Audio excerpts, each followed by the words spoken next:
ক্লাসের একদম পেছনের বেঞ্চে বসে আছি, সামনে সকলে দাঁড়িয়ে আছে। বুঝলাম স্যার ক্লাসে এসেছে। আমি আমার মনে মোবাইল চালাচ্ছি, হঠাৎ একটা মেয়ে এসেই ঠাস ঠাস করে মুখে 2টা চড় মারলো। উফ, একটু হলে লেভেলটা কমপ্লিট করতে পারতাম। গেল মেজাজটা খারাপ হয়ে। সামনে তাকিয়ে দেখি একটা মেয়ে আমায় চড় মেরে যা তা বলে চলেছে। আমি একদিনে তার দিকে চেয়ে আছি। ক্লাসের সবাই অবাক, তার কারণ আজ পর্যন্ত কোনো স্যার বা ম্যাডাম আমার গায়ে হাত তোলেনি। আর কোথা থেকে একটা মেয়ে এসে আমাকে চড় মারলো। আমার কাছে তার কথাগুলো মধুর মতো লাগতেছে। আমি চুপ করে শুনে যাচ্ছি। আই ছেলে, আমার ক্লাস থেকে বের হয়ে যাও এক্ষুনি। আমি চেয়ে আছি এক ধ্যানে। কথা কানে যায় না নাকি? বের হতে বলছি, বের হও। আমার ক্লাস বখাটেদের জন্য নয়। ও এইবার বুঝলাম, এ কোনো মেয়ে নয়, এ আমাদের নতুন ইংরেজি ম্যাডাম। দূর, শেষমেশ কিনা ম্যাডামের উপরে ক্রাশ খাইলাম। আমার কান ধরে ম্যাডাম ক্লাসের বাইরে বের করে দিলেন। আমি কিছু বললাম না। তার হাতের ছোঁয়া যেন আমায় পাগল করে দিচ্ছে।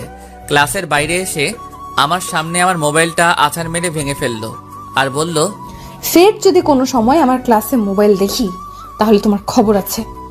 জি ম্যাডাম। বেয়াদব ছেলে কোথাকার। আমি বোকার মতো দাঁড়িয়ে আছি। ম্যাডামের তেজ আছে, তবে দেখতে কিন্তু জোস। প্রেম করলে এই ম্যাডামের সাথেই করব চ্যালেঞ্জ, মনে মনে বলতেছি। কিরে, তুই এখানে দাঁড়িয়ে কি ভিড় করছিস? বুঝতে পারলাম আমার মতো রাসেলকেও বের করে দিচ্ছে। বললেই হলো, আমার দোস্ত বলে কথা। দোস্ত, I am in love. O MG, শেষমেশ ওই ম্যাডামের উপরে? ও ভাই, মারো মুঝে মারো। ওই আমি মজা করতেছি না, সিরিয়াস। তাই তো ভাবি। তোকে চড় দিল আর তুই কিছুই বললি না কেন? এই চল, নতুন ফোন কিনতে হবে আমার। এটাও গেল।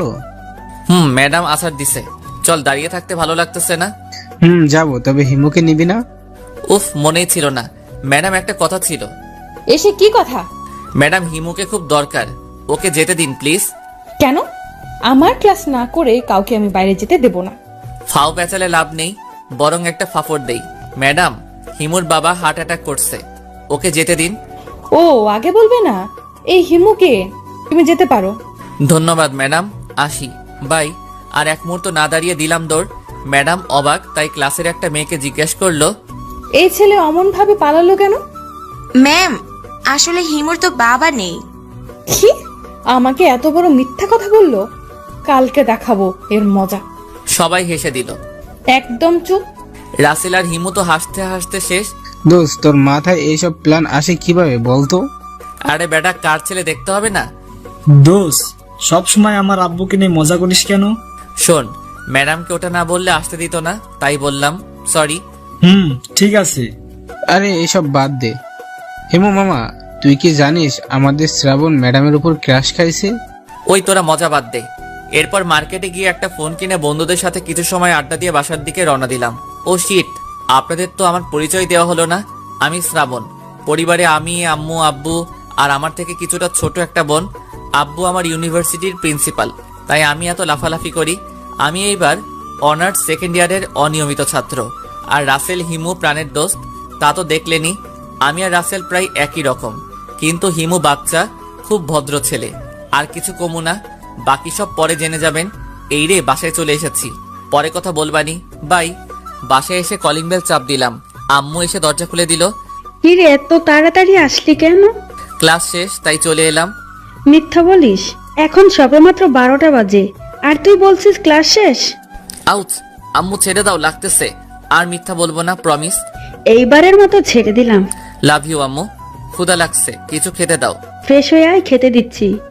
ওকে আম্মু। আমি রুমে এসে ফ্রেশ হতে গেলাম। এসে নতুন ফোনটা সেট আপ করে নিলাম। এরই মধ্যে আম্মুর ডাক। আমি নিচে গিয়ে খেতে বসলাম। আম্মু, জোস হয়েছে খাবারটা। আবার কিসের ধান্দা? পাম দিতেছিস কেন? উফ, সত্যি বললেও দোষ। আর বলবো না, যাও। আমি তো মজা করতেছি। আম্মুর সাথে মজা করে খেয়ে রুমে এসে শুয়ে পড়লাম। কিছু সময় মোবাইল চালানোর পর ঘুম পাচ্ছিল, তাই ঘুমানোর চেষ্টা করলাম এবং শেষমেশ মিশন কমপ্লিট। ফোনের আওয়াজে ঘুমটা ভেঙে গেল। দেখি সাউন্ড ফোন দিছে। কি রে হারামি, কোথায় তুই? মামা, ঘুমাচ্ছি, গুড নাইট। এই নাটক না করে মোড়ে আয়, কথা আছে।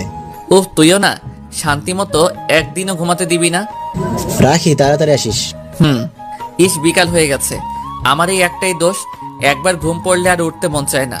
ফ্রেশ হয়ে রুমের বাইরে বের হলাম। দেখে আপু বসে বসে টিভি দেখতেছে আর একা একা হাসতেছে। এটাই আমার সহ্য হলো না। পিছনে গিয়ে দিলাম একটা চুল টানা আর বললাম, এই পেতনি হাসিস কিল্লাই। আম্মু আমাকে আর পাইকে দিলাম ভো এক দৌড়ে বাসার বাইরে। মোড়ে এসে দেখি শাওন দোকানে চা খাচ্ছে। কিরে মামা, হবে নাকি? মামা আমাকে এক কাপ দিন। আর শাওন, তুই ডাকলি কেন বল? ভাই, অনেক বড় খবর আছে। কি বলবি বল। ভাই, আজ বিকালে ম্যাডামকে দেখলাম আমাদের এলাকায়। তাতে কি? সেটা বড় কথা নয়, বড় কথা হচ্ছে ম্যাডাম আমাদের এলাকায় মাহবুব চাচার বাসা ভাড়া নিয়েছে। কস কি মামা, তাইলে তো আমার লাইন ক্লিয়ার।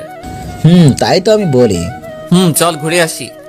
তা তো আমি জানতামই তুই এটা বলবি, তাই আমি আগে থেকেই রেডি।